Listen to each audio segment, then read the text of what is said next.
Hello, welcome back to Access. I'm Nathan. I'm here with Dave. Hello. Dave, we're still at E3. I know. We were going to leave. We may never leave. We came back. We came back because we had the chance to play Watch Dogs 2. Well, Dave did. Yes, more I did. specifically, and I watched him play, and you had kind of a guided hands-on, so someone from the studio was there kind of explaining to you some of the new features. Yeah. And I'm only going to say one thing at the beginning because I've just been on holiday a couple of months ago to San Francisco, and the first thing was, so it starts off in this demo, and you can see the Golden Gate Bridge, and it's just like, oh my god, that looks amazing. And then the next thing you see is parking meters, and that's very much my experience of San Francisco. Is that right? Yeah, I saw other things ticket, too. man. I saw I don't care about your parking ticket. I got a parking ticket. Well, you won't get one in Watch Dogs because you can hack the wardens or something. I saw the Golden Gate Bridge. I saw Alcatraz. I saw the Bay Bridge. What did you see? The Coit Tower. Sutro Tower. You see that? Do you know what that is, Dave? Is it the triangular? It's the kind of the giant. You know how I like a pylon. Yeah. It's the giant pylon, and it was made. I think it was in the '60s. I'm going to tell you about this now. Oh no, really? Because the TV signal, because San Francisco is a valley and it gets the weather. The TV signal was terrible until they built the tower. Well, there you go. People didn't like it at the time. That is there, and I think now it's become a landmark. That's why it's in the game. But the point is, getting it back to the game, one of the first things that the guy was encouraging you to do every time you went anywhere, pop out your little quadcopter drone. Yes. And you flew him up, and it's basically what I love being in the air in open world games anyway. And this is just like, you can just always be I'm going to be that drone all the time. I once joked that I'd like to be able to play GTA 5 as a cloud. And I basically can now on Watch Dogs 2. Do you know what I mean? Just hanging out up there. Yeah, there's lots of new toys, isn't there, this time around? It's a different kind of. The protagonist is like a younger, kind of cooler guy, and he's got a drone and he has a jumper, not a pullover. No. But it's like a two-wheeled kind of remote control. Do you know what's weird? I think we've got one of them in the office. Okay. We've definitely got a quadcopter drone because I've flown it at you for that video that we made. That's true. Well, it can't do any of the things that we could do in Watch Dogs, which included hacking, setting traps. Knocked a dog out, man. I was commanded to do so by my handler. Yeah, he said it was a bad dog and it was fine, but... So, I mean, this is like, remote.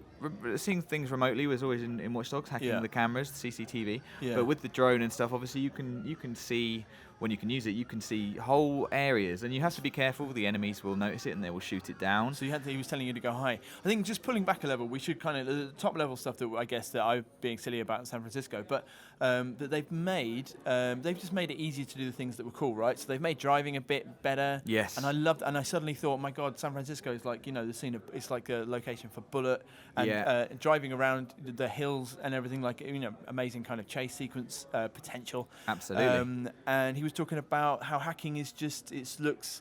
I mean, it was quite detached from reality before. Certainly reality as I know it as a man who's never hacked anything before in his life. But it seemed like super fast this time, and the options were, multiplied. Absolutely. I mean, we were in we weren't at the start of the game, so there was a lot of options open to us. It was almost overwhelming. You kind of have, on map to L1, you have like your hack tool. If you hold it down, it gets like not a radial menu, but like a map to the face buttons of all the hacks that you can do. But that is context sensitive depending on what you're looking at. So, you can hack people's phones, obviously, which you could always do, see what they're up to. You can also hack them to make like a distraction, so that they answer them. The first thing I did was hack a car. I could just hack any car, and I could make triangle made it go backwards, X made it go forwards, square and circle made it just sort of do donuts, and so like it's really, really powerful this time, like much more so than it maybe it was with Aiden. Like there are loads of options. And in a way, it's nice, isn't it? Just to you just take the brakes off and you just kind of go, you know what, people love hacking. Let's just make it so you can do tons of perhaps unrealistic hacks. That's fine. I think so. Yeah. And I love the drone. Because the drone gave you that kind of... You'd hack into cameras before and you could like pick a path through certain locations from camera to camera, and that was always interesting. But with the drone, it just kind of goes, like, I just like that freedom. And then you can launch the drone and then drop into take a scout out the place that you're trying to break into. Yeah. Why don't we actually, you should talk through because that's what your mission was, your kind of first mission, down on the piers, right? Yeah, I went down to the pier. I actually had to plant a virus into a terminal. So it was a case of there's a map to R3, there's like a net view, I think it was called. Which kind of, it's like you can see the code, you can see the matrix. And it highlights just what you can interact with in the world, really. And so there's a door that I need to get through. on the roof, Yeah. but it was locked. But you can see the wire. You follow it down to the terminal on the floor that was kind of being patrolled by security guards. So I needed to hack that. So I used the jumper, which is kind of two-wheeled floor drone, yeah. which you can get past. There was a dog and there was like a couple of guys, but they're from range, it's much more stealthy than I would be. Yeah. So I drove it over to the terminal, and you can hack it there, and it's like cool, almost R2D2 style little boop, boop, boop, boop, comes up and hacks the door and gets in there. We did some sort of parkour over the roof as well. Yep. Holding R2 just makes you more maneuverable. So you're running over, running towards boxes and stuff, and you're just like over those like they're like a hot knife through butter. Yeah. Like a parkour man over boxes.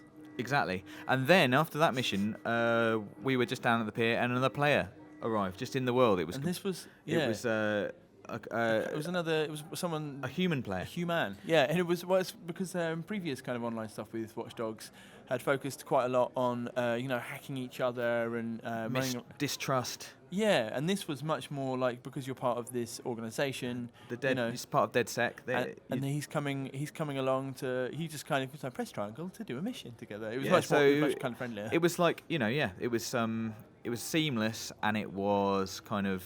Felt like it was just, it was like a natural thing that had just happened. Like one of my friends was in my game and was like, I'm going to go and he was seamless. That's what they kind of wanted to stress that, you kind of just, he came over, you pressed it, and then he warped to like a different place, small loading screen. Then you're into a co-op mission. Yeah. What I liked about the co-op stuff, looking at it from my point of view, was that you could see, you'd be talking to him on the headset, and you'd be able to see what they can hack as well as what you can hack at any given time. Yeah. And that kind of just means that the communication between you two, and you can see what he could do, and then you can figure out how that might help you to do what you want to do. Yeah, the co-op is excellent. It's going to be fantastic because we were both approaching this base. We needed to steal some stuff, and I was using the drone. He was using his jumper because we decided to go in kind of like that. So I was scouting ahead to see what enemies were in the way. Yeah. Then coordinating with him, he was dropping little setting up traps. traps, like electrical traps. He was dropping like them. Proximity, right? Then I was arming them. Yeah, so you can set a proximity trigger so that it only works when someone comes near.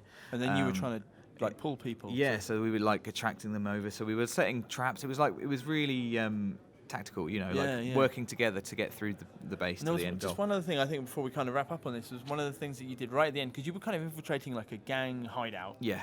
And you did quite a nasty hack on one of the gang members. Yeah. So I hacked a gang member's phone, and I set him as a target for a hitman. So it was like a rival gang. I think he'd maybe turned he'd been a traitor to this other gang. And you figured it out, and then you alerted the other gang, who then bust in on it in the car. The guy was like, "We could leave the mission now, but let's have a little bit of fun." So we hacked this guy's phone, and we waited, sort of 15 seconds or so. Then a car pulled up. That hitman was very on point. He was obviously searching the area. Pulled into the base and started a massive firefight, which was it was kind of really cool to have started. Kind of fun. Dave just watched, but the guy was saying obviously that those kind of things could be interesting for those kind of emergent gameplay, just you seeing what's happening and then doing stuff on the fly, that kind of thing. It was really fun, but you can see how also it's going to be that's an amazing distraction or whatever. Yeah. So fantastic. I'm really glad we got to play, man. I'm really glad we came back, and I'm so excited about it being in San Francisco, which is it's a really interesting city because a lot of American cities, grid system, high rises, and San Francisco is so different. The geography is different. The culture there is very different, obviously. And then he kind of hinted that there was we had a good look at the map from an overhead, but you could also behind that he said the Silicon Valley. There was some Silicon Valley. There was Oakland, and that ties into obviously to the themes of the game incredibly tightly. So I think it's going to be real good. It's out in November. We're going to have loads more on it as soon as we get a chance to see it.